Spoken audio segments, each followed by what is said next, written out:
So, hello everyone. I hope the audio is fine and everything is going fine. So, let me know so that we can start the class.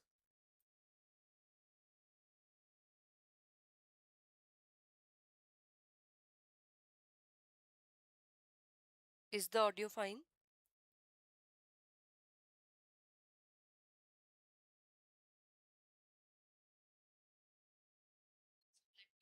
Okay, the audio is fine. So, let's start today's class. Okay, so this class is supposed to start at 8. So, we'll wait a little bit and afterward we'll start this class. Okay.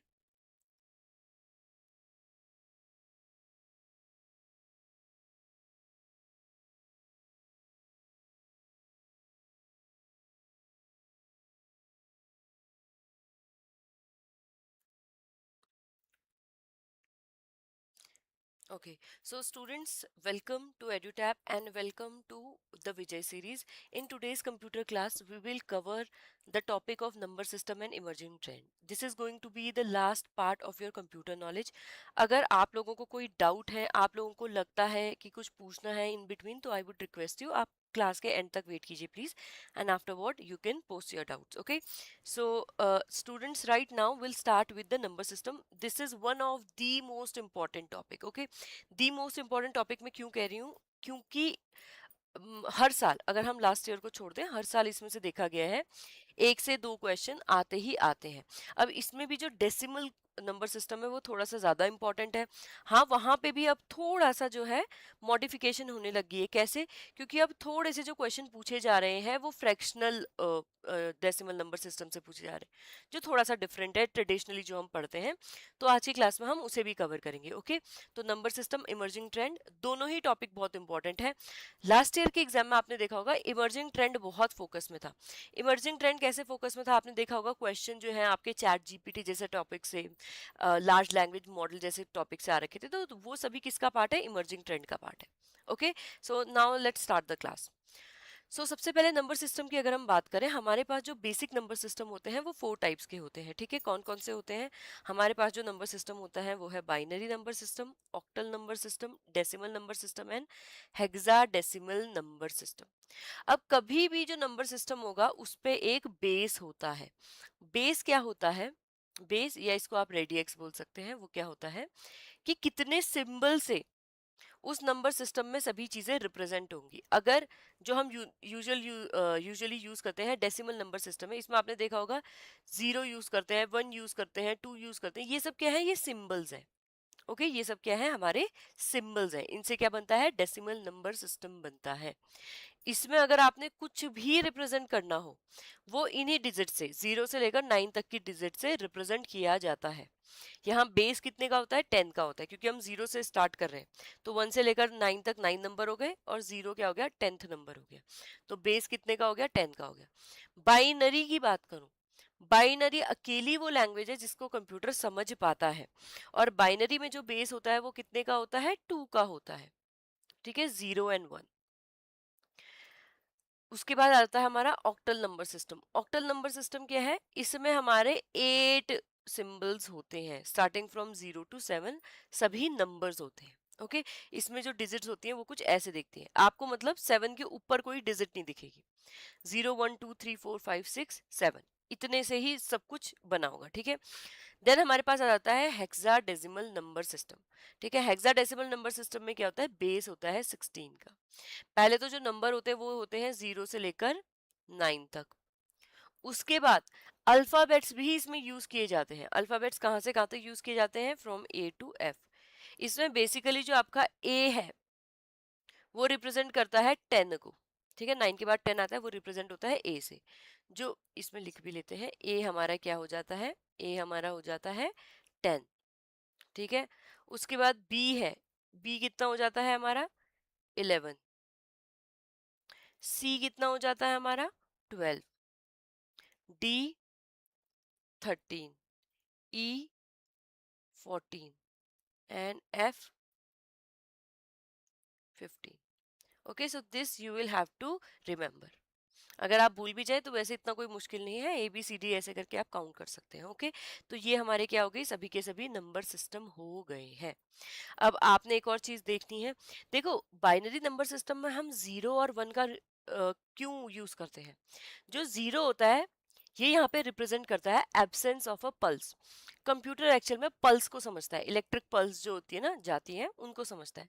अगर वो pulse present है तो उसको represent किया जाता है one से, अगर वो पल्स एब्सेंट है तो उसको रिप्रेजेंट किया जाता है जीरो से या नल से। ओके, अब ये कंप्यूटर समझता है। तो बाकी के नंबर सिस्टम की हमें क्या जरूरत थी, बाकी को रहने देते। तो बाकी के नंबर सिस्टम को, बाइनरी नंबर सिस्टम और जो हमारे बाकी के नंबर सिस्टम है जो ह्यूमंस को समझ में आते हैं, उनको टाई अप करने के लिए हमने क्या बना रखे हैं, ऑक्टल, डेसिमल, हेक्साडेसिमल, ये सब नंबर सिस्टम बना रखे हैं। ओके, तो ये चीज भी आपने समझनी होगी। अगेन, बाइनरी में हर एक डिजिट को हम क्या बोलते हैं, एक बिट है, एक बिट है। ओके, एंड ऐसे ही 4 बिट्स बन के मिलके क्या बनते हैं, एक निबल, और 8 बिट्स बन के क्या बनते हैं, एक बाइट। ओके, नाउ सबसे पहले बात करेंगे, जो सबसे इंपॉर्टेंट पार्ट है एग्जाम के लिए, वो है कन्वर्जन। कैसे हम एक नंबर सिस्टम से दूसरे नंबर सिस्टम की तरफ को जा सकते हैं। ओके, तो इसको हम लोग अब पढ़ने वाले हैं। तो यहाँ पे आपने देखना होगा कि जो हमारा सबसे पहले डेसिमल नंबर सिस्टम है जिसमें 10 का बेस होता है। क्योंकि देखो, अगर आपको डेसिमल से अदर एंड अदर से डेसिमल नंबर सिस्टम आ गया तो आपको बाकी के सभी कन्वर्जन भी बहुत इजीली आ जाएंगे। ठीक है, तो सबसे पहले आपने देखना पड़ेगा कि इसके स्टेप्स क्या होते हैं। स्टेप 1 इसमें होता है, आपने डिवाइड करना पड़ता है डेसिमल नंबर सिस्टम को बेस से। अगर आपका बेस, अगर हम बाइनरी की बात कर रहे हैं तो आपका बेस कितना हो जाएगा, 2, डिवाइड बाय 2 करेंगे आप। अगर अगर हमारा नंबर सिस्टम होगा ऑक्टल तो 8 से डिवाइड करेंगे, अगर हेक्साडेसिमल होगा तो 16 से डिवाइड करेंगे। तो जो भी नंबर दिया हुआ है डेसिमल नंबर सिस्टम में, जैसे 5671, उसको आप डिवाइड करेंगे या तो 2 से, या तो 8 से, या फिर 16 से, गिवन की किस में आपने कन्वर्ट करना है। ठीक है, देन जो भी क्वेश्चन पे आपने ध्यान नहीं देना, आपने किस पे ध्यान देना है, जो भी आएगा रिमाइंडर, जो भी बची हुई डिजिट होगी उस पर आपने ध्यान देना होगा। जो भी बची हुई डिजिट होगी उसको आप क्या करेंगे, अलग लिख लेंगे। अब जो क्वेश्चन आ रखा है उसको फिर से डिवाइड करेंगे उसी बेस के साथ, या तो 2 से, या तो 8 से, या तो 16 से। फिर अगेन आपका रिमाइंडर आएगा, आप उसको अलग लिख लेंगे, और इसको ऐसे ही करते रहेंगे, करते रहेंगे, करते रहेंगे, जब तक कि आपका रिमाइंडर 0 नहीं आ जाता। अब आपने क्या करना है, उल्टे से रीडिंग शुरू करनी है।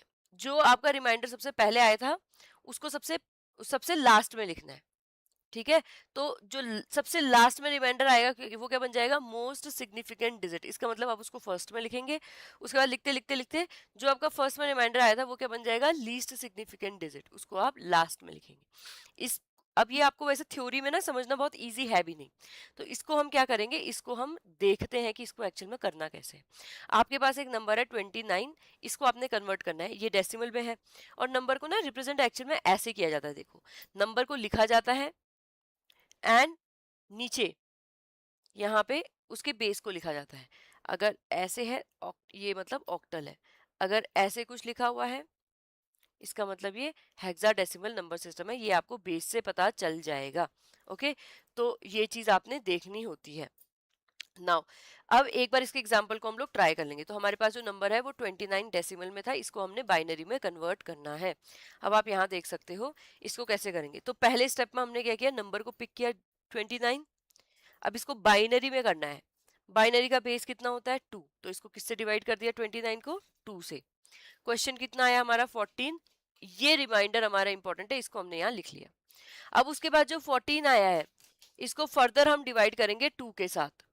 ठीक है, हमारा आंसर कितना आया, क्वेश्चन में 7, और रिमाइंडर कितना बचा, 0। 0 भी हमने लिखना है, उसको छोड़ना नहीं है। ठीक है, देन जो हमारा क्वेश्चन आया है 7, इसको हम फर्दर डिवाइड करेंगे 2 से, एंड हमारा क्वेश्चन इस बार क्या आ रखा है, 3, रिमाइंडर कितना है, 1। अब ये जो 3 आ रखा है इसको अगेन डिवाइड करेंगे 2 से, क्वेश्चन है हमारा 1, रिमाइंडर कितना है, 1 है। अभी तक क्योंकि 0 नहीं आ रखा तो इस प्रोसेस को हम एक और बार रिपीट करेंगे। मोस्ट ऑफ द स्टूडेंट्स यहाँ कंफ्यूज होकर सोचते हैं कि ये फाइनल है, नहीं, अभी भी क्योंकि 1 बचा हुआ है क्वेश्चन पे, तो 1 डिवाइड बाय 2 करेंगे, अब इसको हम लोग 0 मानेंगे। ठीक है, अब ये 0 आ गया तो रिमाइंडर हमारा हो जाएगा 1। ठीक है, तो हमने रिमाइंडर कलेक्ट कर लिए हैं, हमारे लिए अब क्वेश्चन का कोई काम नहीं है। ठीक है। अब रिमाइंडर को हम लिखना कहाँ से शुरू करेंगे? फ्रॉम द वेरी बॉटम, यहाँ से इसको लिखना शुरू करेंगे एंड टॉप की तरफ को हम लोग जाएंगे। ठीक है, तो इसको अगर हम करके देखेंगे तो हमारा आंसर कैसा आएगा? कुछ ऐसा आएगा। Just give me a second, इसमें कोई दिक्कत होगी लगता है।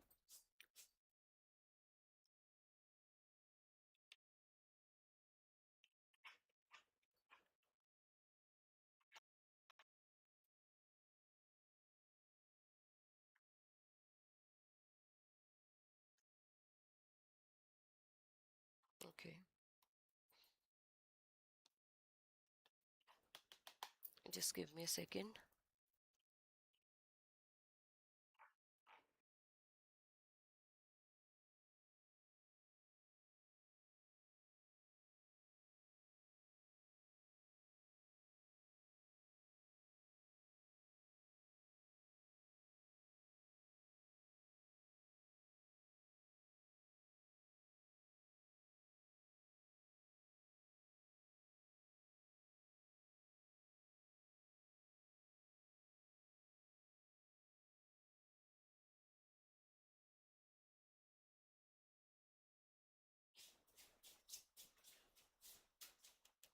ओके, इसमें seems like there is some issue with this.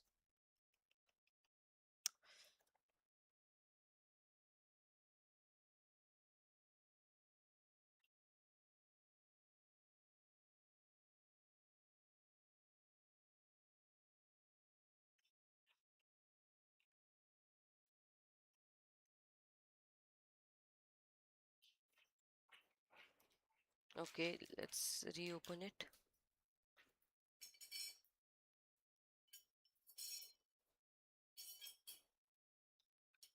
Okay, now it's working.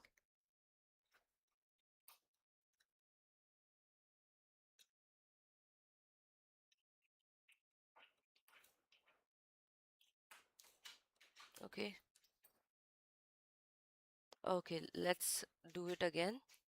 All right, now यहाँ पे आप जैसे देख सकते हैं, तो यहाँ पे जब हम डिजिट लिखने को जाएंगे तो हम बॉटम से 1 को पिक करना शुरू करेंगे। ओके, हम बॉटम से नंबर को पिक करेंगे एंड हम ऊपर को उसको लिखते जाएंगे, तो जो फाइनल हमारी डिजिट आएगी वो कुछ ऐसी आएगी। ठीक है, तो ये आपका क्या हो जाता है? डेसिमल सिस्टम से हम कैसे अदर नंबर सिस्टम में जाते हैं।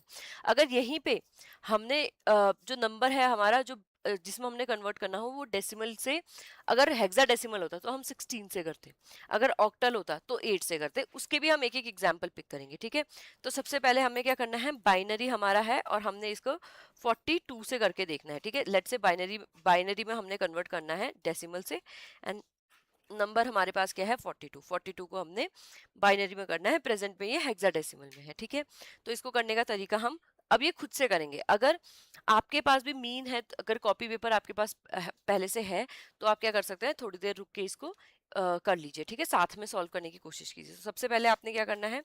42 आप यहाँ पे लिखेंगे। ठीक है, 42 को क्या करना है? आपने डिवाइड बाय 2 करना है। आपके पास कितना आएगा? 21। रिमाइंडर कितना बच जाएगा? 0। Okay, let me just clear it once.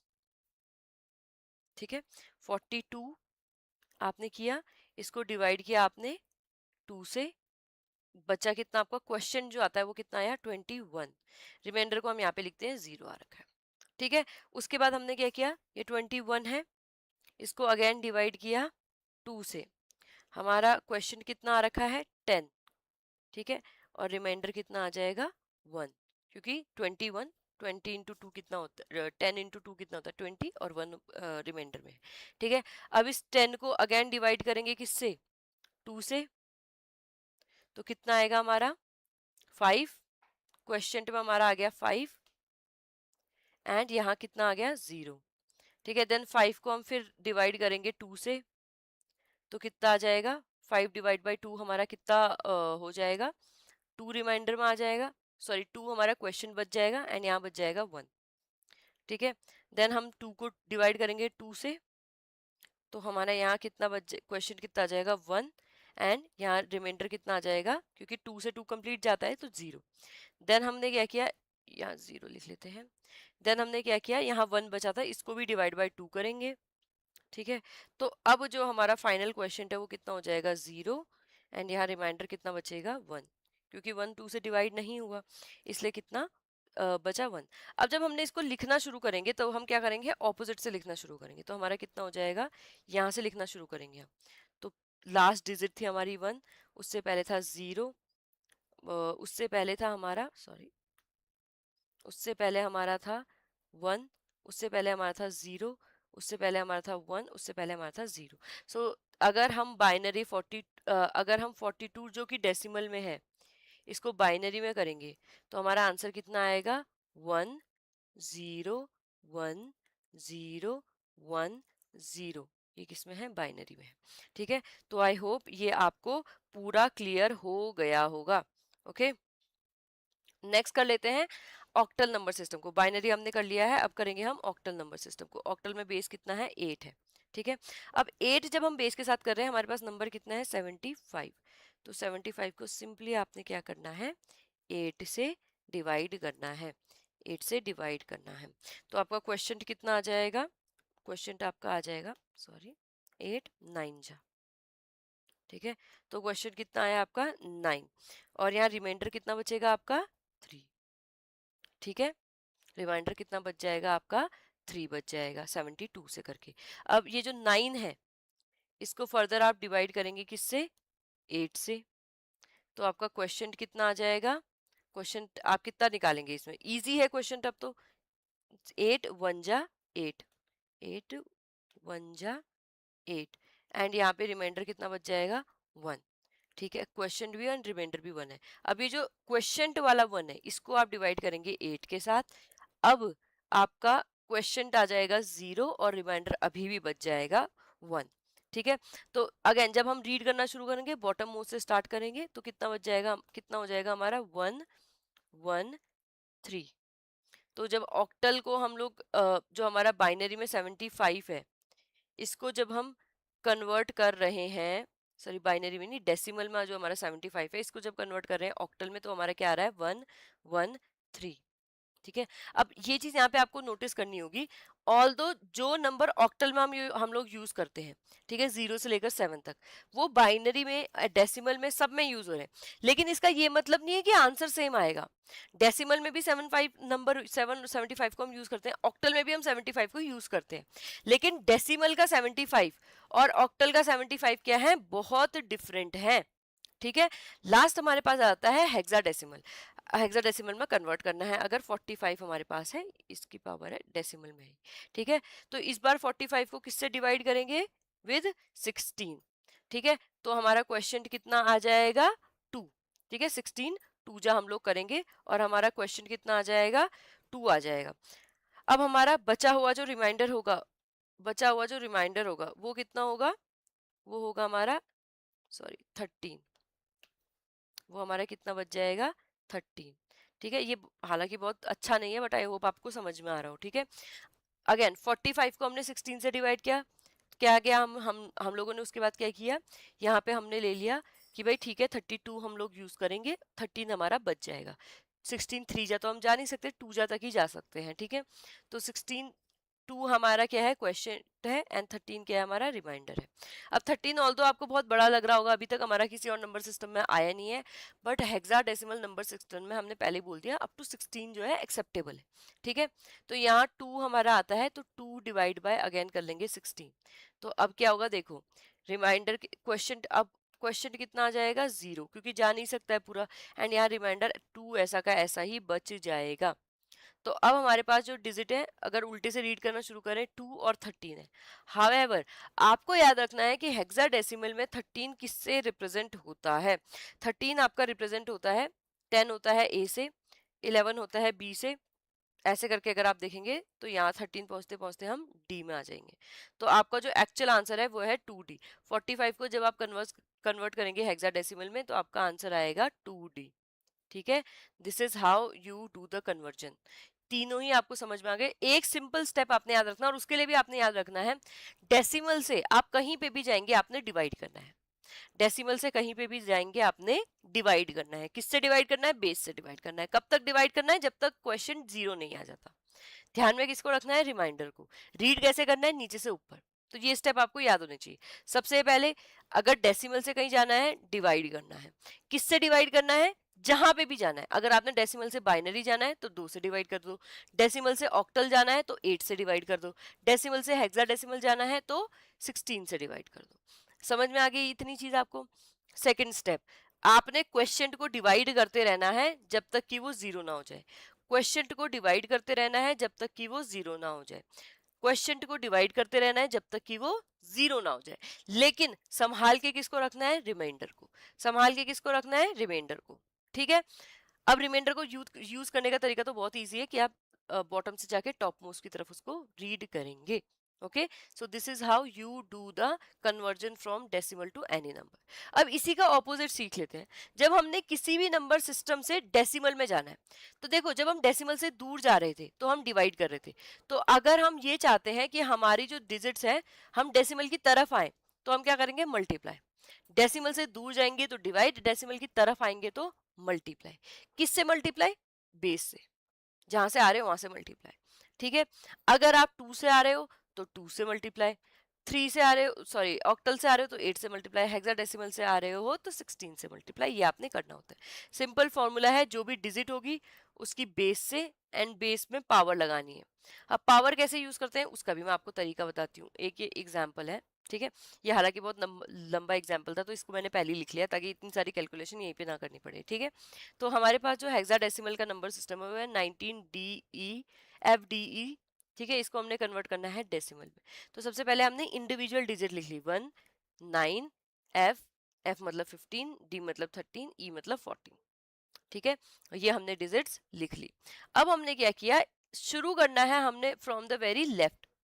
ठीक है, सॉरी राइट टू लेफ्ट शुरू करना from the very right and धीरे धीरे धीरे जाना है लेफ्ट में। जो राइट में नंबर है इसको मल्टीप्लाई करेंगे बेस रेस टू पावर 0 से। बेस तो 16 है। 16 कैसे बेस आया? क्योंकि हम हेक्साडेसिमल से चले हैं। तो 16 रेस टू पावर 0। ठीक है। ऐसे ही जो नेक्स्ट नंबर है, नेक्स्ट नंबर डी के बाद हमारा क्या नंबर था? सॉरी ई के बाद क्या नंबर था? डी। तो डी को क्या करेंगे? 16 टू पावर 1 से मल्टीप्लाई करेंगे। ठीक है। फिर इससे पहले क्या था? 15 था तो उसको करेंगे 16 टू पावर 2। 9 था 16 टू पावर 3। 1 है तो 16 टू पावर 4। उसके बाद इसकी सारी वैल्यूज मतलब जो आंसर आ रहा है 16 टू पावर 0 कितना होता है? 1 और 14, तो 14 1 जा 14। ठीक है। ऐसे ही करके 16 टू पावर 1 कितना होगा? सिर्फ 16 ही होगा। तो 16 इंटू 13 208। ये ऐसे करके हमने सारी डिजिट्स लिख ली। एक बार ये सारी वैल्यूज हमारे पास आ जाती हैं, इनको हम क्या करते हैं? ऐड करते हैं। जो हमारा आंसर आएगा, जैसे यहाँ पे आ रखा है 106462, ये हमारा क्या है? जो हेक्साडेसिमल 19 FDE था, इसको अगर हम डेसिमल में लेके आए तो वो कुछ ऐसा दिखेगा। अब ये तो एक एग्जाम्पल है। इसमें जो सबसे इंपॉर्टेंट और जिसमें सबसे ज्यादा क्वेश्चन आते हैं वो है जब आप डेसिमल से बाइनरी जाते हो। अब डेसिमल में आपके पास, सॉरी बाइनरी से डेसिमल जाते हो, बाइनरी में आपके पास नंबर है 11101। अब इसको कैसे करते हैं? इंडिविजुअल डिजिट लोगे आप। पहले 1 को पिक करोगे। ठीक है। ये 1 को मल्टीप्लाई कर दोगे विथ 2 टू पावर 0। 1 को मल्टीप्लाई कर दोगे जैसे यहाँ लिखा भी हुआ है 2 टू पावर 0। उसके बाद नेक्स्ट नंबर है 0। 0 को मल्टीप्लाई कर दोगे 2 टू पावर 1। फिर उसके बाद है 1 तो इसको मल्टीप्लाई कर दोगे 2 टू पावर 2। फिर 1 2 टू पावर 3, 1 2 टू पावर 4। ऐसे हमने सारी डिजिट मल्टीप्लाई कर ली। हमारा जो आंसर आया है उसको फाइनली हमने ऐड ऑन किया तो कितना आंसर आता है हमारा? 29 टू पावर 10। यानी डेसिमल में हमने बाइनरी से कन्वर्ट कर लिया है। ऐसे ही अगर ऑक्टल होता तो 8 से करते। अब इसके भी हम एक एक बार एग्जाम्पल करेंगे। ठीक है।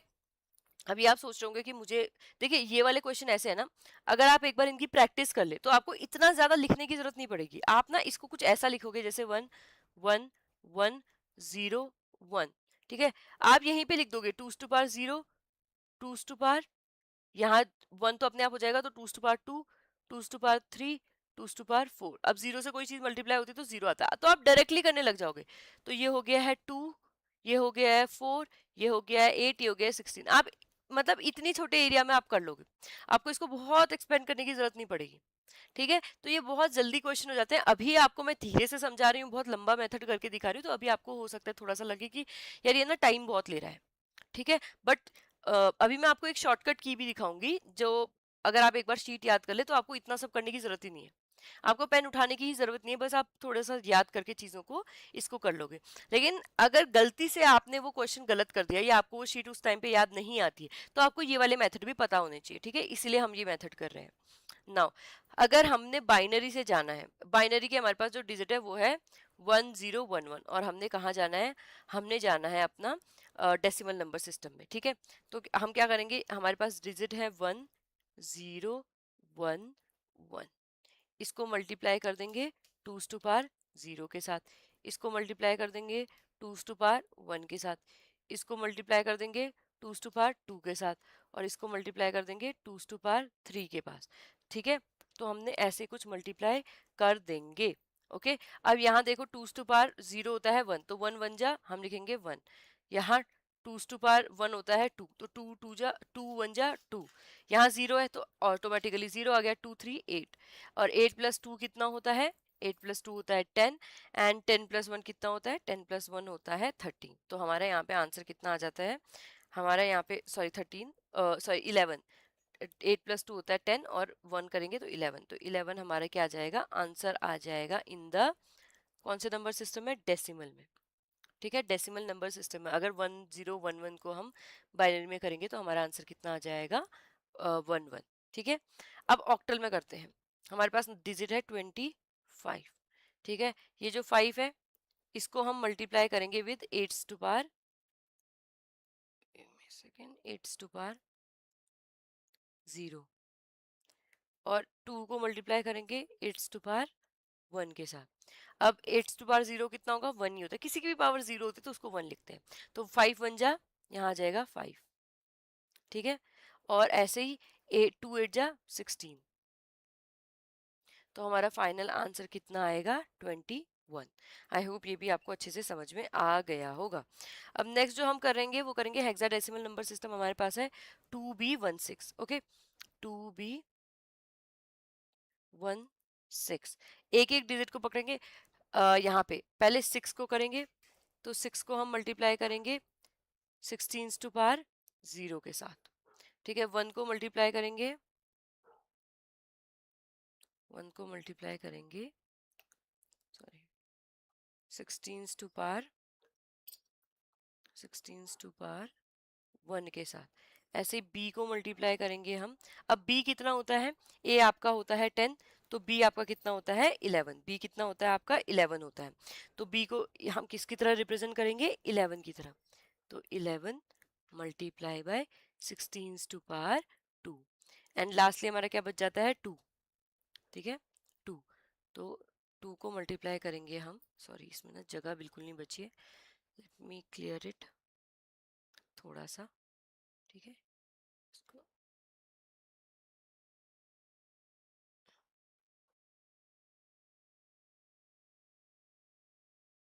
ठीक है। तो सबसे पहले हमारे पास था 6, तो 6 को हमने मल्टीप्लाई किया 16 टू पावर 0 के साथ, उसके बाद हमारे पास था 1, 1 को मल्टीप्लाई किया हमने 16 टू पावर 1 के साथ, 16 टू पावर 1 के साथ, ठीक है। उसके बाद हमारे पास नेक्स्ट नंबर जो बचा वो बचा हमारे पास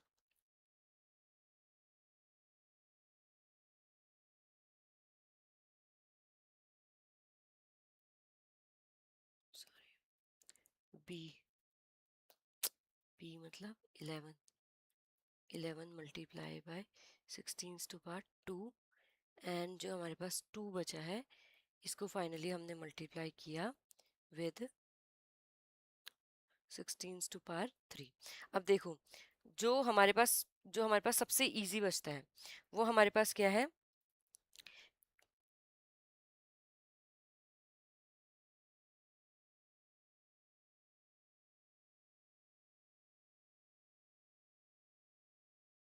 कि जो हमारा 16 टू पावर 0 है उसको हम लेते हैं एज 1, 16 टू पावर 0 को हम क्या लेते हैं 1, तो 6 1 जा, इसको डायरेक्टली हम लिख सकते हैं 6 प्लस, ठीक है।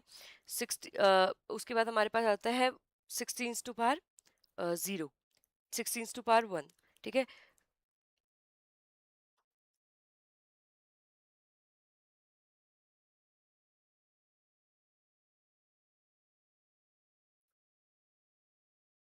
Okay 2B16।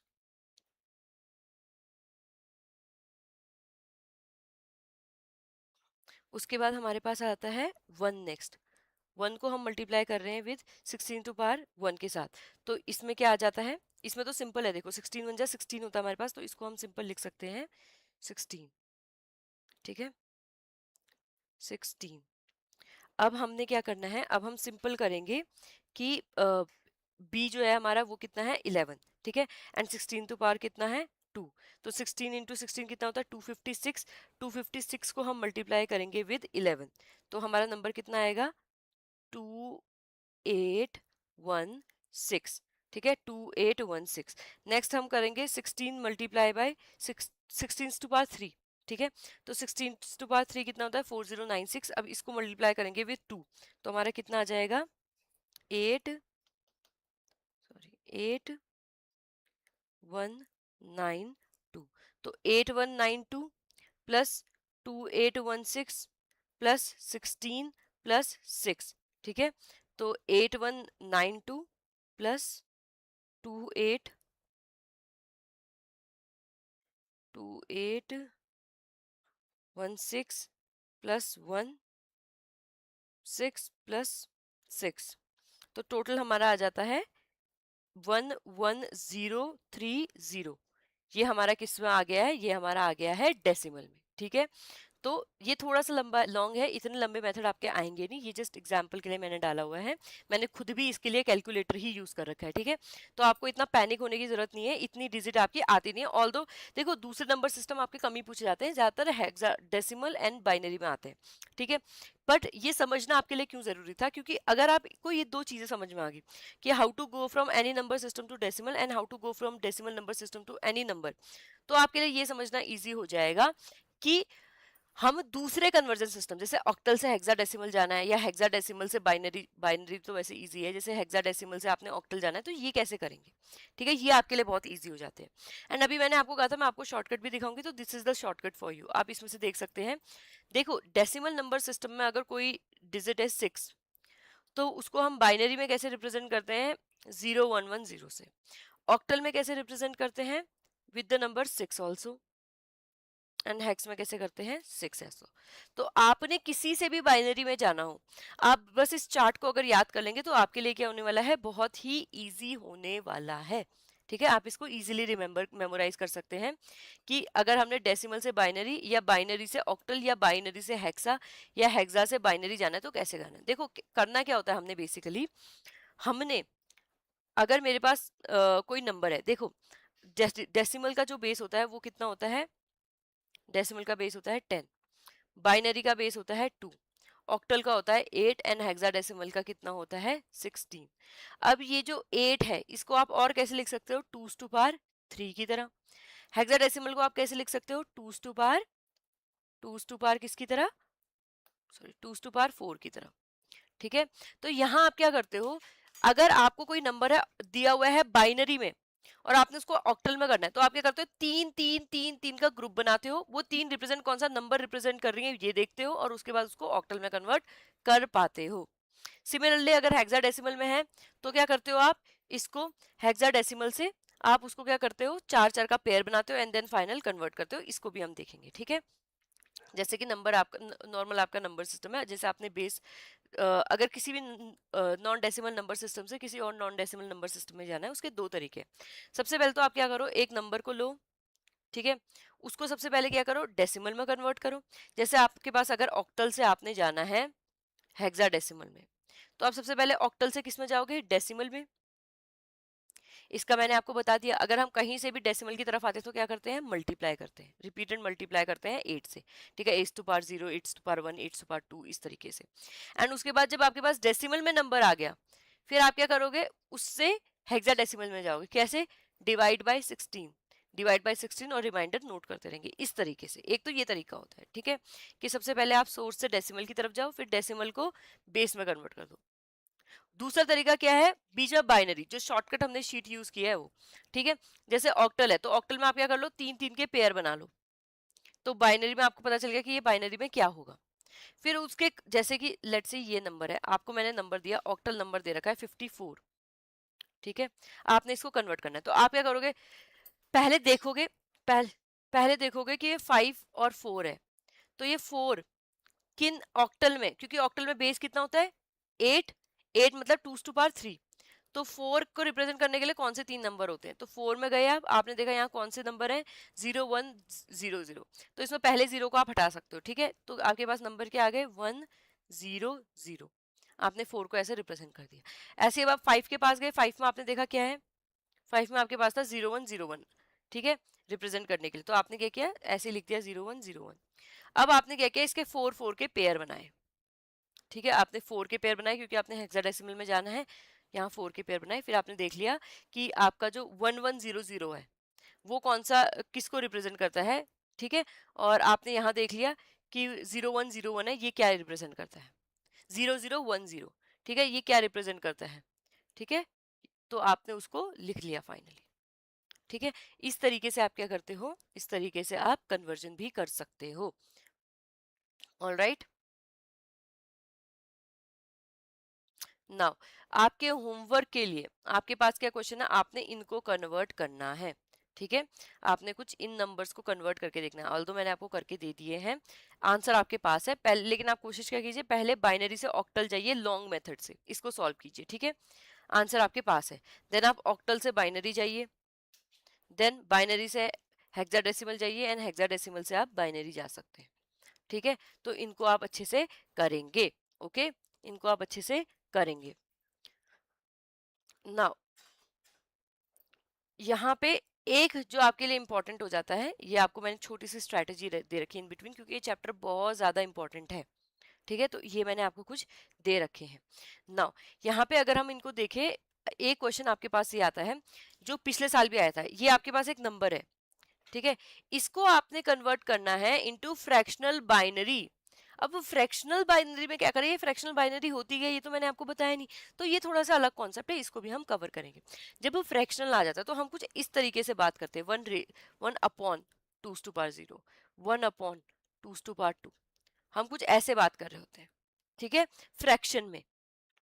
तो अब क्या करना होता है, जैसे जो मेरा नंबर था वो था 1 1 0 1, तो पहले मैंने उसको लिख लिया 1 1 0 1, पहले मैं अपने नंबर को नॉर्मल लिखती हूँ, ठीक है, उसके बाद मैंने क्या किया, मैंने स्टार्ट किया, और टाइम हम बहुत राइट से स्टार्ट करें, क्योंकि हम ये मान रहे हैं कि जैसे ये कोई नंबर है 1101.32, अगर कोई ऐसा नंबर है, ठीक है, तो हम ये मानते हैं कि इसकी सबसे छोटी पावर होगी, देन इसकी पावर, ये वंस प्लेस पे है, ये टेंस प्लेस पे है, 100 प्लेस पे, ये 1000 प्लेस पे, तो इसकी पावर बड़ी है एंड इसकी पावर कम है। हाउएवर जब हम डेसिमल लगा लेते हैं फिर ये केस उल्टा हो जाता है, जैसे ये हो जाता है 10th पोजीशन पे, 10th, ठीक है, 1 अपॉन 10th पोजीशन पे, ये हो जाता है 1 अपॉन 100 पोजीशन पे, तो यहाँ 3 की पावर ज्यादा है, 2 की पावर कम है। अब इसी कॉन्सेप्ट पे हम क्या करते हैं, इसी कॉन्सेप्ट पे हम लोग मल्टीप्लीकेशन शुरू करते हैं फ्रॉम द वेरी लेफ्ट, ठीक है, अब लेफ्ट से स्टार्ट कर रहे हैं, तो इसमें क्या होता है, सबसे पहले हम क्या करते हैं, जो सबसे पहले हमारी डिजिट है, फर्स्ट डिजिट है, ठीक है, इसको मल्टीप्लाई करते हैं विद 2 टू पावर -1। देखो डेसिमल के बाद ना कोई भी प्लेस, कोई भी वंथ की प्लेस नहीं होती है, यहाँ तो हम बोलते हैं जब भी हम डेसिमल के लेफ्ट की बात करते हैं तो हम क्या बोलते हैं, वंस टेंस 100,000। जब हम यहाँ की बात करते हैं डेसिमल से राइट की, तो हम बात करते हैं टेंथ, कोई वंस नहीं होता, इसीलिए यहाँ पे 2 टू पावर 0 नहीं होगा, क्या होगा, 2 टू पावर -1 होगा डायरेक्ट, -0 कुछ नहीं होता है, ठीक है, तो क्या हो जाएगा, 2 टू पावर -1 से स्टार्ट करते हैं, तो क्या हो जाता है, हमारे पास सबसे पहले जो आता है वो क्या आता है, 2 टू पावर -1, 2 टू पावर -1, उसके बाद 2 टू पावर -2, उसके बाद 2 टू पावर -3, उसके बाद 2 टू पावर -4, और अगर आपके पास और डिजिट होती तो आप 2 टू पावर -5 -6 -7 इस तरीके से और भी करते, ठीक है, उसमें कोई दिक्कत नहीं है, आप उसको फिर आगे बढ़ाते रहते। तो यहाँ ये चीज है। अब यहाँ पे आपने क्या देखना है कि सिंपल टू, अगर मैं 1 अपॉन 2 करूं तो इसका आंसर कितना होगा, इसका आंसर होगा 0.5, इसी को मैं लिखूंगी। ऐसे ही मैं अगर अगला डिजिट है इसको क्या मानूंगी, इसको मानूंगी 1 अपॉन 2 टू पावर 2, यानी 1 अपॉन 4, तो 1 अपॉन 4 कितना होगा, 0.25। ऐसे ही 1 अपॉन 8, हालांकि ये तो जीरो में है तो इसका आंसर तो डायरेक्टली जीरो आ जाएगा, इसमें आप मेहनत भी मत करो। ठीक है, जीरो वाले नंबर बहुत ब्लेसिंग होते हैं, इसको रहने दो फिर। उसके बाद है 1/16। ठीक है, तो ये 0.625। अब इन सबको अगेन ऐड कर दो। तो जब आप फ्रैक्शनल डेसिमल करेंगे तो आपका आंसर क्या आएगा? 0.8125। 0.8125। तो आपने देखना है कि फ्रैक्शनल डेसिमल कहाँ बोले जाते हैं आपसे करने के लिए, तो अकॉर्डिंगली आप करेंगे। ठीक है, तो आई होप ये आपको समझ में आ गया। देखो कॉन्सेप्ट बहुत ईजी है, मैं एक बार आपको क्विकली इसको समराइज कर देती हूँ। आपने क्या करना है, जब हम डेसिमल फ्रैक्शन की बात करते हैं, इसका मतलब डेसिमल से हमने अब इधर को मूव करना है। अभी तक जितने डेसिमल नंबर सिस्टम थे वो डेसिमल से हम बात कर रहे थे लेफ्ट की, अब फ्रैक्शनल डेसिमल में हम बात करेंगे डेसिमल से राइट की। तो आपको जो भी नंबर दिया हो बाइनरी में आप उसको पिक करेंगे। ठीक है, एंड उसको मल्टीप्लाई करना शुरू करेंगे। किससे मल्टीप्लाई करना शुरू करेंगे? क्योंकि आपको नंबर जो दिया था बाइनरी में दिया था, आप डेसिमल की तरफ जा रहे हैं तो 2 से, अगर ये ऑक्टल की तरफ जा रहे होते तो 8 से करते, हेक्साडेसिमल 16 की तरफ जाते। और यहाँ पे कोई भी टूज टू पावर, क्योंकि ये कभी आपने पढ़ा नहीं होगा, ये कभी कभी आपने देखा नहीं होगा मैथ्स में कि हम लिख रहे हैं 1/2 ठीक है, ये कभी नहीं होता है। तो क्या करेंगे, 1/2 से शुरू करते हैं, उसका आंसर आएगा 0.5। 1/2 -2 में मतलब तो 1 कह रही हूँ तो मैं ऐसे, मेरे ये चीज सेम ही है, मैं चाहे इस नंबर को ऐसे लिखूं या इस नंबर को ऐसे लिखूं, -1 इसकी पावर, बात एक ही है। अब -1 -2 आपको समझ में नहीं आएगा और फ्रैक्शन करना थोड़ा इजी होता है, ये इजी है। ठीक है, तो इसलिए मैंने ये इस तरीके से लिखे हुए। तो इस मेथड को यूज करके फ्रैक्शनल डेसिमल पावर भी आप बहुत इजीली यूज कर सकते हो। Mind you, last to last year में आपका ये क्वेश्चन आ रखा है, बहुत बच्चों ने इसको गलत कर रखा है, लेकिन आप अब ये गलती नहीं करेंगे। ठीक है, फ्रैक्शनल डेसिमल भी हमने समझ लिया है। नाउ अब हम जाने वाले हैं इमर्जिंग ट्रेंड्स की तरफ। डेसिमल नंबर सिस्टम अभी तक हमने सारा का सारा तैयार कर लिया है, सारा का सारा पढ़ लिया है। अब बारी है इमर्जिंग ट्रेंड्स की तरफ को जाने की। इमर्जिंग ट्रेंड की तरफ क्यों हम बात करेंगे, तो यहाँ हम बात करते हैं AI, big data, IoT, blockchain, advance computing की। ठीक है, तो और ये सारी की सारी चीजें हम करेंगे UPSC APFC focus. Okay, now सबसे पहले यहाँ पे हम करने के क्या वाले हैं, देखो इमर्जिंग टेक्नोलॉजी में अभी की भी अगर हम बात करें तो कुछ ना कुछ नया होता जा रहा है, बट उसको मेरे लिए एट दिस मोमेंट कवर करना पॉसिबल नहीं है। तो इसमें हम बात करेंगे अभी तक आर्टिफिशियल इंटेलिजेंस एंड इनसे रिलेटेड क्या क्या चीजें हम लोगों की इंक्रीज हो रखी है। सबसे ज्यादा क्वेश्चन आपके इसी टॉपिक एंड इसी के सब टॉपिक्स में से आया था, मतलब जो इसके अंदर अलग अलग पार्ट्स हैं उनमें से लास्ट ईयर क्वेश्चन पूछे गए थे। चार में से अप्रोक्स आपके, पांच में से सॉरी अप्रोक्स आपके चार क्वेश्चन इसी टॉपिक पे थे, या तीन क्वेश्चन थे आई थिंक। एक क्वेश्चन आपका हार्डवेयर पे था और एक क्वेश्चन आपका सिक्योरिटी पे था, जो एसएसएल वाला क्वेश्चन था। सिक्योरिटी या फुल फॉर्म दोनों में ले सकते हो आप। ठीक है, देन इमर्सिव एक्सपीरियंस है आपका, then we will cover big data, then we will cover smart tech, then we will cover the grid computing, after that blockchain technology we have, and after that advanced computing and exam focus जो भी चीजें। ठीक है, so let's start. तो सबसे पहले अगर मैं एआई या आर्टिफिशियल इंटेलिजेंस की बात करूं, ये क्या होती है? इंटेलिजेंस होती है जो ह्यूमन में समझदारी होती है, जो ह्यूमन से में बुद्धिमानी होती है। ठीक है, अब उस बुद्धिमानी को अगर हम आर्टिफिशियली क्रिएट करें, वो नेचुरल ना हो, उसको वो मैन मेड हो, इंसानों ने उसको बनाया हो, तो उसको कहते हैं आर्टिफिशियल इंटेलिजेंस। अब आर्टिफिशियल इंटेलिजेंस के पीछे कॉन्सेप्ट क्या है, देखो अगर आपसे कोई भी पूछे सूरज कहाँ से उगता है, तो आप आंसर करोगे कि ईस्ट से उगता है। ठीक है, यही क्वेश्चन अगर 1000 और लोगों से पूछा जाए तो सबके सब यही आंसर करेंगे, या 99% यही आंसर करेंगे। ठीक है, बच्चों को अगर छोड़ दिया जाए तो। अगर ये सेम चीज मशीन को सिखा दी जाए कि भाई देखो, ये अगर पूछा जाए कि सूरज कहाँ से उगता है, 9 लाख लोगों ने आंसर दिया है कि सूरज पूरब से उगता है, 2 लोगों ने कहा पश्चिम से उगता है।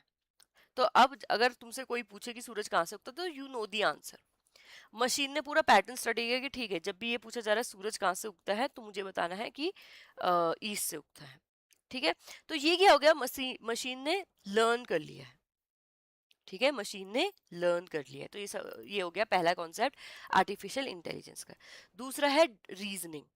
रीजनिंग मतलब जब आपने मशीन को सिखाया कि जब भी मैं बोलूं 2 + 2, तो तुमने 2 नंबर लेने हैं, 2 नंबर लेने हैं, दोनों को ऐड कर देना है, तो तुम्हारा आंसर आ जाएगा 4। ठीक है, तो इसी कॉन्सेप्ट के बेसिस पे अब आप अपने मशीन को अगर बोलोगे कि 5 + 5, तो आपकी मशीन क्या करेगी, 5 को लेगी और दोनों को ऐड कर देगी। तो ये आपने उनको क्या दे दी, मशीन को रीजनिंग दे दी कि भाई जहां भी तुम ऐड पढ़ो प्लस पढ़ो तो तुमने ये चीज करनी है, ठीक है। तो तुमने क्या दे दी, रीजनिंग दे दी। ये हमारा आर्टिफिशियल इंटेलिजेंस का सेकंड कॉन्सेप्ट होता है। देन होता है डिसीजन मेकिंग। तब जब अपने हम मशीन को हम प्रोज एंड कॉन्स दिखा के, सारी चीजें समझा के, रिपीटेड पैटर्न दिखा के ये सिखाते हैं कि डिसीजन कैसे लेना है। अगर 2 लोगों ने कहा है कि सूरज वेस्ट से उग रहा है और 9 लाख लोगों ने कहा है कि ईस्ट से उग रहा है, तो हमने उनको डिसीजन मेकिंग कैपेबिलिटी सिखा दी है कि मेजोरिटी के साथ जाना है, ठीक है। उसके बाद प्रॉब्लम सॉल्विंग मतलब स्टेप बाय स्टेप प्रॉब्लम को ब्रेक डाउन करना। अगर आप अपनी मशीन को या कंप्यूटर को या फिर आर्टिफिशियल इंटेलिजेंस में ये बोल रहे हो कि मुझे सैंडविच बनाना है, तो वो आपकी प्रॉब्लम को ब्रेक डाउन करेगा, ठीक है। कि अच्छा सैंडविच के लिए मुझे पहले चीजें क्या क्या चाहिए, मुझे चाहिए ब्रेड, मुझे चाहिए let's say some mayo and tomato sauce and मुझे चाहिए सम वेजिटेबल्स, ठीक है। देन मुझे करना क्या क्या है, मुझे ब्रेड को काटना है, उसके लिए मुझे क्या चाहिए, नाइफ चाहिए। तो उसने पहले पूरी लिस्ट बनाई। Then step by step it will solve my problem, कि सबसे पहले ब्रेड को एक्यूमुलेट किया जाएगा, उसको कट किया जाएगा, उसके बाद उसके ऊपर सॉस डाला जाएगा, वेजिटेबल्स डाली जाएंगी, देन क्लोज किया जाएगा। तो step by step problem solving भी मशीन्स को सिखाई जा सकती है। तो ये कुछ इंटेलिजेंस के कॉन्सेप्ट होते हैं जो अगर इंसान मशीन को सिखाए तो that will be artificial intelligence. Okay, इसके अंदर हमारा मशीन लर्निंग आता है जिसको मैं आपको बता चुकी हूँ क्या होता है। जनरेटिव एआई, अब जनरेटिव एआई थोड़ा सा आजकल आप देख रहे होंगे थोड़ा सा बजवर्ड टाइप का बन गया है generative AI. But people confuse between artificial intelligence and generative AI की, मतलब दोनों में डिफरेंस क्या है। देखो, जनरेटिव होता है कुछ नया जनरेट करना। क्या जनरेट करना, जब कंप्यूटर को आप प्रॉम्प्ट देते हो या कंप्यूटर को या फिर आर्टिफिशियल इंटेलिजेंस को बोलते हो कि देखो ये मेरी फोटो है, मैं चाहता हूँ कि बैकग्राउंड में ऐसा लगे कि बारिश हो रही है, वहां बारिश नहीं हो रही है, तो आपका कंप्यूटर क्या करता है, एक नई इमेज क्रिएट कर रहा है, बिल्कुल स्क्रैच से इमेज क्रिएट कर रहा है। तो वो क्या है, जनरेटिव है। ऐसे अगर आप एक प्रॉम्प्ट बना दो कि मेरे को ना पोस्टर दे दो हैप्पी टीचर्स डे का, तो आपने बस प्रॉम्प्ट लिख के दे दिया, वो खुद ही फोटोज को कलेक्ट करेगा एंड आपको वो नई इमेज ला के देगा। तो ये क्या हो जाता है, जनरेटिव एआई। कुछ भी जनरेट करके देना, चाहे वो इमेजेस हो, चाहे वो वीडियोज हो। आजकल आप देख रहे होंगे वीडियोस भी जनरेट हो जा रही हैं, चाहे फिर वो कोई टेक्स्ट हो, कोई पैराग्राफ। आपने कितनी बार देखा होगा, आपको होमवर्क करना है, ठीक है, आपको एक ऐसे लिखना है इंडिपेंडेंस डे पे, आप वो सेम चीज पूछ सकते हो कंप्यूटर से, ठीक है। तो that is the generative AI, जहाँ पे कुछ बिल्कुल ही स्क्रैच से चीज जनरेट हो रही है। Then we have is deep learning. Deep learning क्या है, this is subset of machine learning. Machine learning का क्या है, यहाँ पे हमने मशीन लर्निंग पढ़ दी, इसी का क्या है, सबसेट है। यहाँ हम बेसिकली क्या करते हैं, न्यूरल नेटवर्क, जैसे ब्रेन में नेटवर्क होता है, इसी तरह का न्यूरल नेटवर्क बना के छोटी छोटी चीजों को, छोटे छोटे कॉन्सेप्ट्स को समझते हैं ताकि हम अल्टीमेटली एक better decision and better learning कर पाए, ठीक है। Then GPU. जीपीयू क्या है, बेसिकली ये वो प्रोसेसर हैं जो इतनी लर्निंग को सपोर्ट करते हैं, ठीक है। ये बहुत हैवी रैम वाले प्रोसेसर हैं जिनकी पावर से या जिनको यूज करके आर्टिफिशियल इंटेलिजेंस काम करती है। Okay, then we have is NPL. आपने कभी भी देखा होगा, हम अपने कंप्यूटर में या फिर जब हम चैट जीपीटी से, जेमिनाई से बात करते हैं, हम कभी भी ऐसा नहीं है कि 010101 लिख रहे हैं या हेक्साडेसिमल नंबर सिस्टम में बात कर रहे हैं। हम नेचुरल लैंग्वेज में बात करते हैं, इंग्लिश में अगर कंफर्टेबल है इंग्लिश में, हिंदी में कंफर्टेबल है इंग्लिश में, हिंदी में, ठीक है, इस तरीके से बात करते हैं। तो हमारे कंप्यूटर को नेचुरल लैंग्वेज को समझ के उसको डिकोड करके उसको फर्दर बाइनरी लैंग्वेज में कन्वर्ट करना, ये भी आना चाहिए। तो that is the natural language processing की, अगर हम नेचुरल लैंग्वेज में कुछ भी प्रॉम्प्ट दे रहे हैं उसको समझना कैसे। Then robotics. रोबोटिक्स क्या है, रोबोट्स को क्रिएट करने की प्रोसेस है, ठीक है, कि कैसे रोबोट डिजाइन किए जाते हैं, कैसे वो काम करते हैं, ये सब है। Then next we have is computer vision. Computer vision क्या है, ये आइडेंटिफाई करता है एंड इंटरप्रेट करता है इमेजेस एंड वीडियोस को जैसे कि ह्यूमन विजन में होता है, ठीक है, and that is the computer vision. Then next we have is expert system. Expert system क्या है, ये ह्यूमंस की डिसीजन मेकिंग को कॉपी करता है, ठीक है। तो ये हमारे कंप्यूटर में, अच्छा कंप्यूटर विजन में एक और चीज देख लिया होगा आपने, आप कोई फोटो शो करते हो या कोई इमेज दिखाते हो और बोलते हो कि यार ये ड्रेस ना प्लीज मिंत्रा पे ढूंढ दो, ठीक है। तो आपका जो एआई है वो क्या करता है, वो आपको ये वाला डिसीजन देता है। या फिर आपने कोई इमेज डाल दी, आप इससे कहते हो कि इसमें से जितना भी टेक्स्ट है वो पढ़ के एडिटेबल फॉर्म में डाल दो, तो वो भी चीजें हो जाती है। वो कैसे हो रही है सब, क्योंकि हमारे कंप्यूटर, हमारे जो आर्टिफिशियल इंटेलिजेंस है उनमें क्या है, कंप्यूटर विजन है। Okay, moving on. तो अब आपको एग्जाम के लिए समझना होगा machine learning, deep learning and generative AI के बीच में डिफरेंस। मशीन लर्निंग क्या होती है? ये एआई का सबसेट है, जो आर्टिफिशियल इंटेलिजेंस है उसका सबसेट है, जहां पे हम बिग डेटा को यूज करते हैं। जितना करोड़ों का डेटा, करोड़ों जीबीस का डेटा इंस्टाग्राम से, फेसबुक से, रेडिट से, इन सब से आ रहा है, उसको हम अपने कंप्यूटर को सिखाते हैं। ठीक है, मॉडल यूज करते हैं, स्टैट्स यूज करते हैं, टेस्ट करते हैं डेटा को एंड उसको सिखाते हैं, तो वो हो जाती है मशीन लर्निंग। अब मशीन लर्निंग का जो सबसेट है वो है डीप लर्निंग। डीप लर्निंग में क्या होता है? हम जो कॉम्प्लेक्स डेटा टास्क है उसको कंप्यूटर को करना सिखाते हैं, जैसे कि इमेज एंड स्पीच रिकॉग्निशन। ये सब जब हम अपनी मशीन को सिखाते हैं तो क्या कहते हैं? Deep learning. मतलब छोटी छोटी चीजें कि कैसे प्रॉम्प्ट आ रहा है, किस तरीके से प्रॉम्प्ट को पढ़ना है, तो ये क्या हो जाती है? Deep learning. देन है जनरेटिव एआई। जनरेटिव एआई क्या है? ये एक टाइप का एआई है। एआई बहुत टाइप के हो सकते हैं। कुछ फोटो वीडियो जनरेट करने के लिए, कुछ हो सकता है आपके नोट्स को मेंटेन करने के लिए, कुछ हो सकता है आपके ईमेल को मैनेज करने के लिए। तो जनरेटिव एआई ऐसा एआई है जो नए टेक्स्ट, यानी आप कोई कुछ भी उसे लिखने के लिए दे दो, उसको नई इमेजेस को, नए ऑडियो को, नए वीडियो को और नए कोड्स को जनरेट कर सकता है। जो हमारा चैट जीपीटी है, जो हमारा जेमिनाई है, जो हमारा डेली है, ये सब किसके एग्जाम्पल है? ये सब एग्जाम्पल है जनरेटिव एआई के। क्वेश्चन भी जो सबसे ज्यादा आपसे पूछे जाएंगे जनरेटिव एआई के ही टॉपिक से पूछे जाएंगे। Okay, moving on, LLM that is large language model. अब लार्ज लैंग्वेज मॉडल क्या होते हैं? ये ऐसे मॉडल है जिनमें बहुत सा टेक्स्ट, बहुत सा डेटा दिया जाता है ताकि हमारी मशीन्स ह्यूमन लाइक लैंग्वेज को समझ सके। इसमें टेक्स्ट जनरेट किया जाता है, ट्रांसलेट किया जाता है, समराइज किया जाता है, क्वेश्चन को आंसर किया जाता है एंड नए कंटेंट को क्रिएट किया जाता है। जो हमारे चैट जीपीटी है, जो हमारा जेमिनाई है, जो हमारा ग्रॉक है, ये सब भी लार्ज लैंग्वेज मॉडल पे बेसिस पे है। इसमें से क्वेश्चन पूछा गया है लास्ट ईयर आपके एग्जाम में, तो इसको आप थोड़ा और फोकस से पढ़ेंगे। ठीक है, चैट जीपीटी किसने डेवलप कर रखा है? ओपन एआई ने। जेमिनाई किसने डेवलप कर रखा है? गूगल ने। क्लॉड एंथ्रोपिक ने। लामा मेटा ने। बर्ट गूगल ने। डीप सीक का डीप सीक ही है। एंड देन ग्रॉक है आपका एक्स एआई, जिसको पहले ट्विटर बोलते थे। ठीक है, ठीक है, तो ये है। तो चैट जीपीटी किसके काम आता है? ये कन्वेंशनल एआई एंड एआई बाकी चीज जनरेट करनी होगी तो उसके काम आता है। ठीक है, देन हमारे पास गूगल है। ये भी क्या है? काइंड ऑफ एआई असिस्टेंट है एंड मल्टी मॉडल एआई है। उसके बाद चैट, जो अगर मैं क्लॉड की बात करूं, it's a type of AI chatbot and reasoning Claude में बहुत अच्छी होती है। ठीक है, कोई भी टास्क आप दे रहे हो उसको रीजन करना बेटर होता है चैट जीपीटी या जेमिनाई से क्लॉड के साथ। ठीक है, लामा किस लिए है? ये बेसिकली रिसर्च के लिए है। ठीक है, इस तरीके से बाकी भी मॉडल आपके पास आ जाते हैं।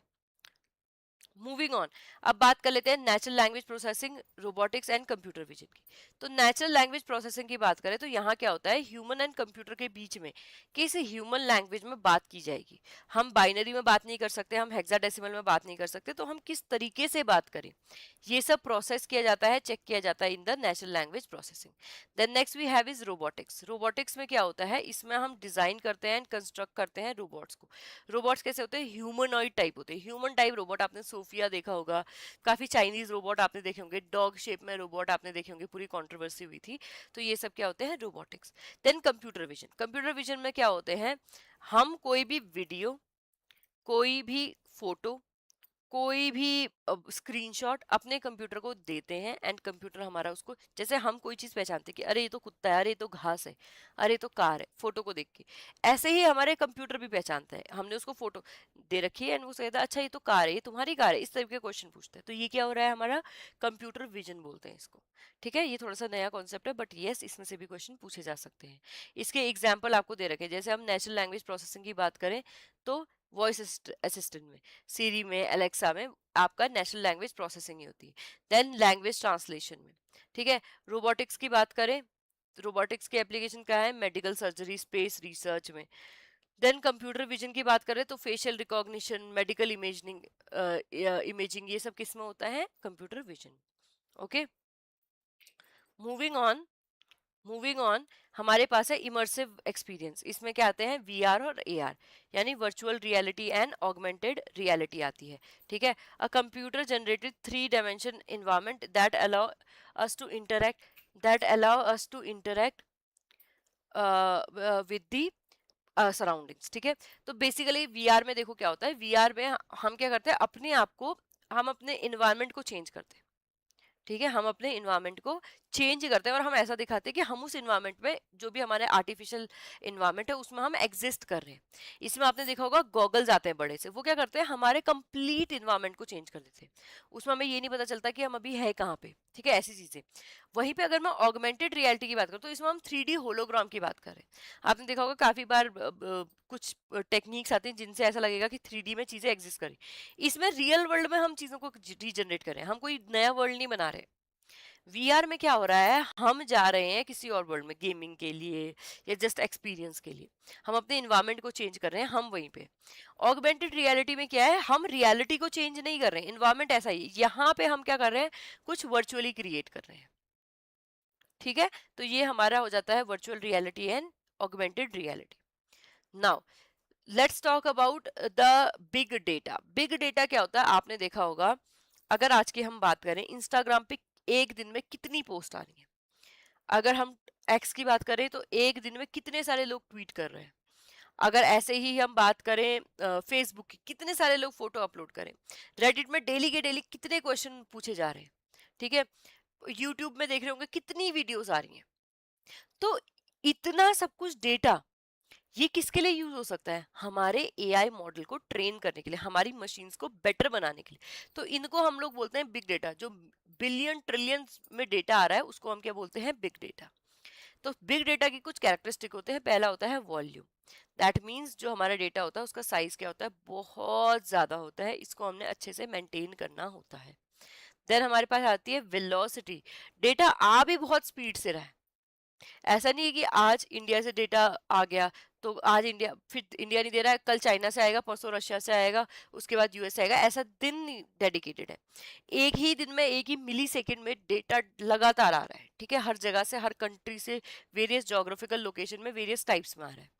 देन है वेराइटी, ठीक है, कुछ डेटा हमारा बहुत ही प्रोसेस्ड आता है, ठीक है, बहुत अच्छा डेटा होता है, कुछ डेटा हमारा रफ होता है, मतलब पता नहीं इस डेटा का क्या करें, ठीक है, अनस्ट्रक्चर्ड डेटा होता है, बस ला के फेंक के दे दिया किसी ने भी।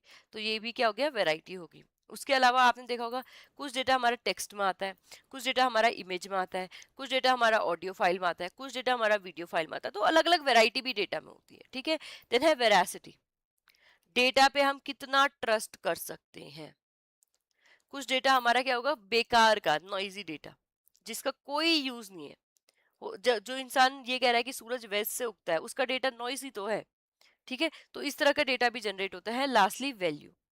अब इन डेटा के बीच में जितना भी डेटा हमारे पास आ रहा है, उसमें हमने क्या करना पड़ता है, पैटर्न को एनालाइज करना पड़ता है। अब ये डेटा कैसे यूज होगा, मैं एक छोटा सा एग्जांपल दे रही हूँ, बहुत छोटा एग्जांपल, ठीक है। लेट्स से कि हमारे पास एक मैन्युफैक्चरिंग की कंपनी है, ठीक है, आप और मैं पार्टनर है, यहाँ पे हम दोनों बैठे हुए हैं। अब हमने क्या किया, हमारे पास डेली का डेटा आ रहा है कि अच्छा हमारे कितने प्रोडक्ट बिक रहे हैं, कहाँ के लोग खरीद रहे हैं, कितने का प्रोडक्ट खरीद रहे हैं, ठीक है, हमारे पास बहुत सारा डेटा आ गया है, ठीक है। अब ये डेटा में हमने क्या किया, एक पैटर्न देखा कि जिन लोगों ने पहले हमारे फ्री सैंपल ले रखे हैं, वो लोग 99% वापस आते हैं। तो इस डेटा के बेसिस पे हम क्या करेंगे, फ्री सैंपल की रीच बढ़ाएंगे। दूसरा हमने नोटिस किया कि अगर ए वाई ई इन तीन स्पेसिफिक इन तीन स्पेसिफिक स्टेट्स में देखूं तो मेरा 90% प्रोडक्ट की जो डिमांड है वो यहीं पे है। लेट्स से मैं बेच रही हूँ, राइस बेच रही हूँ, तो जहाँ पे राइस ज्यादा खाते हैं वहां पे डिमांड है, ठीक है। या फिर लेट्स से मैं नॉन वेजिटेरियन कुछ फूड बेच रही हूँ, तो जहाँ पे नॉन वेज खाया जाता है वहां पे से डिमांड आ रही, मैंने रिकॉग्नाइज कर ली 3-4 स्टेट।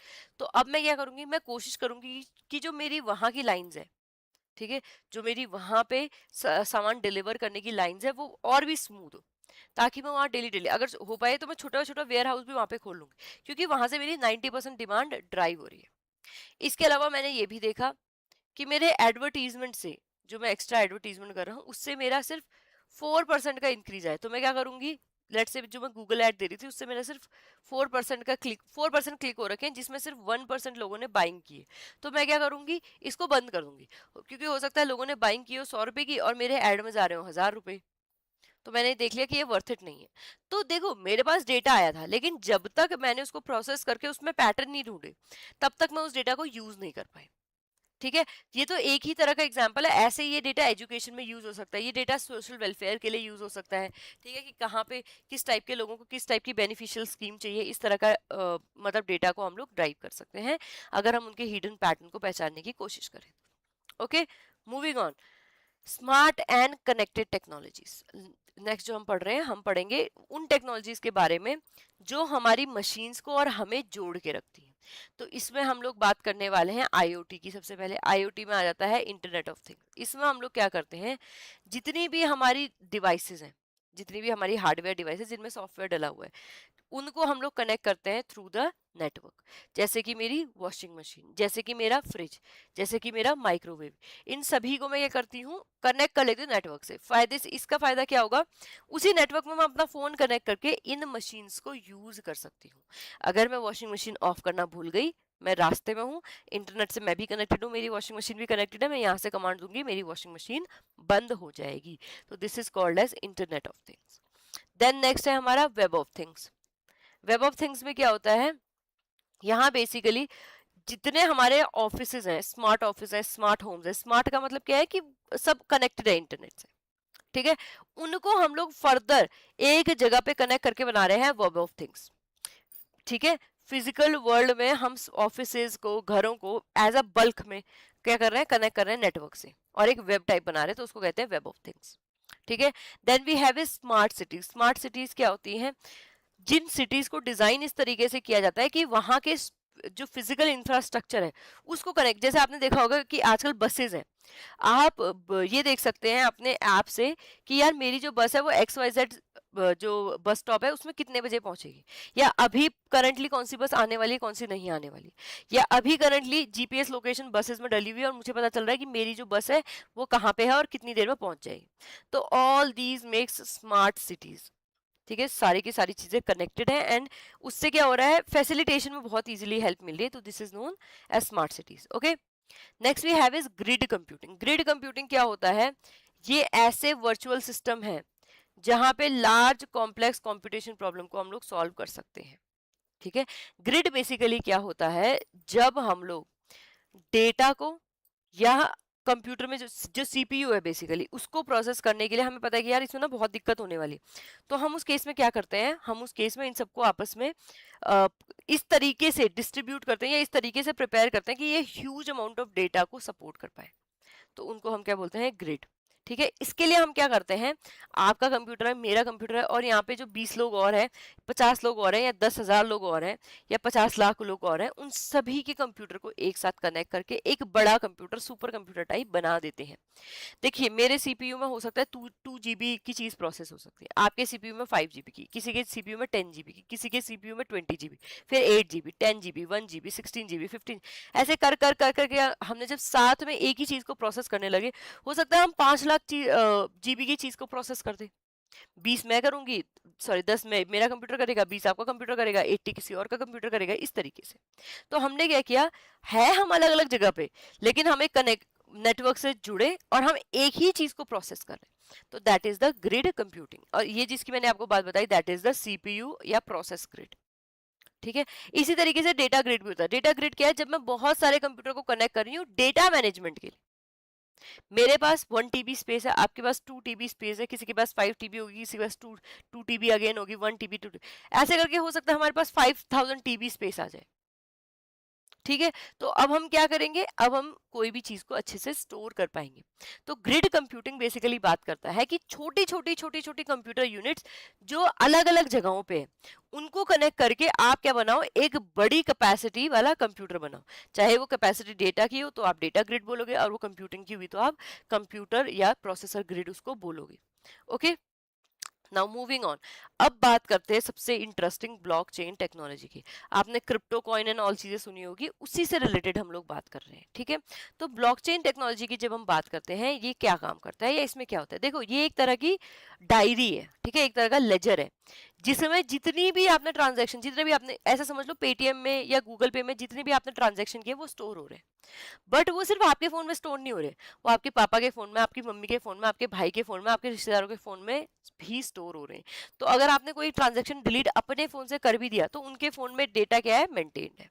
तो यही ब्लॉकचेन टेक्नोलॉजी है, सिंपल लैंग्वेज। यहाँ क्या होता है, अगर लेट्स से आप क्रिप्टो में, आपके पास लिमिटेड क्रिप्टो कॉइन है, जैसे 5000 क्रिप्टो कॉइन दुनिया में है, लेट्स से आपके पास उसमें से 3 क्रिप्टो कॉइन, अब आप चाहते हो उनको बेचना, या आप उनसे एक नया आलिशान घर लेना चाहते हो, तो आपने ट्रांजेक्शन स्टार्ट कर दिया कि XYZ बंदा है, मैं आपको घर बेच रही हूँ। तो आपने क्या किया, अपना एक, मैंने कहा इसके लिए एक लगेगा बिटकॉइन, तो आपने अपना बिटकॉइन मेरे को भेजने की प्रोसेस को स्टार्ट कर दिया है। ठीक है, अब ये जो रिक्वेस्ट है ये सभी के पास, जितने लोग बिटकॉइन से जुड़े हुए हैं सबके पास जाएगी, सब वेरीफाई करेंगे क्रिप्टोग्राफी यूज करके, और जैसे ही ये ट्रांजैक्शन वैलिड हो जाएगा, जैसे ही आपने भेज दिया, एक नया ब्लॉक क्रिएट हो जाएगा, एक नई एंट्री आ जाएगी, जिसमें वो जो ब्लॉक जो क्या कहते हैं, अब जो बिटकॉइन है वो मेरे अकाउंट में दिखेगा, आपके अकाउंट से गायब हो जाएगा। अब आप अगर ये सोचो कि चलो ऑनलाइन है, मैं तो फ्रॉड करके दोबारा से क्या करता हूँ कि ये वाला बिटकॉइन अपने पास भी रख लेता हूँ और घर भी रख लेता हूँ, तो ऐसा नहीं हो सकता। अगर आपने अपने ब्लॉक में छेड़छाड़ कर भी दी तो वो ब्लॉक सबके पास है, क्रिप्टेड फॉर्म में वो सबके पास है, इसीलिए क्या होगा, वो उसी के साथ मेंटेन रहेगा। इसीलिए जो हर ब्लॉक है उसके पास एक पर्टिकुलर एड्रेस होता है, पर्टिकुलर एंट्री होती है। ठीक है, एक बार वो एंटर हो गया तो वो परमानेंट हो जाता है, वो ट्रांजैक्शन हम दोबारा छेड़छाड़ नहीं कर सकते हैं। दैट इज वाई जो बिटकॉइन है वो बहुत ही ट्रस्टवर्दी भी है। Okay, now next we will talk about advance computing, जिसमें हम quantum computing and edge computing के बारे में बात करेंगे। क्वांटम कंप्यूटिंग और एज कंप्यूटिंग बेसिकली हमें बताती है कि किस तरीके से हम प्रॉब्लम को कंप्यूट कर सकते हैं या प्रोसेस कर सकते हैं। ठीक है, जब हम क्वांटम कंप्यूटिंग की बात करते हैं तो यहाँ पे हम यूज करते हैं क्वांटम मैकेनिक्स का इंफॉर्मेशन को प्रोसेस करने के लिए। यहाँ हम क्या यूज करते हैं, हम 0101 को यूज नहीं करते हैं, यहाँ पे हम क्यूबिट्स को यूज करते हैं। ठीक है, इसीलिए इसमें क्या होता है, पैरेलल कंप्यूटेशन हो सकता है, मतलब एक ही प्रोसेस को रन किया जा सकता है पैरेलली, कि अगर वो प्रोसेस 3 GB की है तो 2 GB आप करो, 1 GB मैं करूँ, पैरेलली एक ही साथ। ठीक है, 6 बजे आपने भी स्टार्ट किया, 6 बजे मैंने भी स्टार्ट किया, इस तरीके से। ऐसा नहीं कि पहले मैंने एक स्टेप किया, उसके बाद वेट किया, फिर ये वाला स्टेप किया, फिर वेट किया, तब तक 10 बज गए, ऐसा नहीं। इसमें पैरेलली चीजें प्रोसेस हो रही है। ठीक है, एंड एक्सट्रीमली कॉम्प्लेक्स प्रॉब्लम को बहुत ही एफिशिएंटली ये सॉल्व कर देता है, and that is your quantum computing. Next we have is edge computing. Edge computing में क्या है, ये क्या सोचता है कि जहां डेटा जनरेट हो रहा है उसी के पास उसको प्रोसेस कर दो। ठीक है, रादर देन कि आप सब डेटा को भेजो, वो कहीं पे स्टोर हो, फिर एनालाइज हो, ये सब करने के, इससे क्या होगा, टाइम भी बहुत बचेगा अगर हम एज कंप्यूटिंग के लिए जाते हैं, बैंडविड्थ भी कम यूज होगी, and real time decision making होगी। यहाँ आपने प्रोसेसिंग की, यहाँ आपने उसको जो भी है प्रॉम्प्ट दिया या प्रॉब्लम दी, यही के यही सॉल्व होगी, and that is the edge computing. तो ये होगी हमारी different types of advance computing. All right, now students, with this we have covered everything in these two topic. अगर आप लोगों को कोई इश्यू है, कोई चीज आप पूछना चाहते हैं, तो फील फ्री टू आस्क। ठीक है, आप खुल के पूछ सकते हैं कोई भी चीज जो आपके हो। ओके,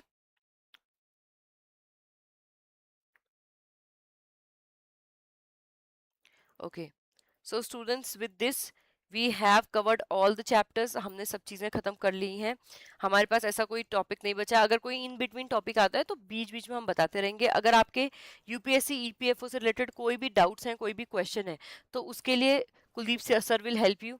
कुलदीप सर आपकी मदद करेंगे।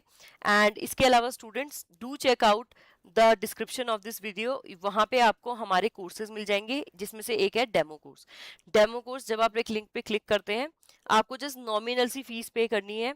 उस फीस को पे करके, मतलब कुछ भी नहीं है वो, उसने में टॉफी भी थोड़ी सी महंगी हो गई है आजकल, उससे आपको 2 दिन का ट्रायल मिल जाता है to go for a master course. उसमें आपको एक एक दो दो चैप्टर सभी कंपोनेंट्स के मिल जाते हैं। आई वुड रिक्वेस्ट यू, आप प्लीज उसको चेकआउट कीजिए। इसके अलावा if you are looking for some quality course जिससे आप अपनी यूपीएससी ईपीएफओ की एग्जाम फोकस प्रिपरेशन करें, so we also have the master course, जहाँ पे आपको कंप्लीट हैंड होल्डिंग मिलती है to prepare for this examination. So thank you so much, and I hope you will do great. All the best for your exam.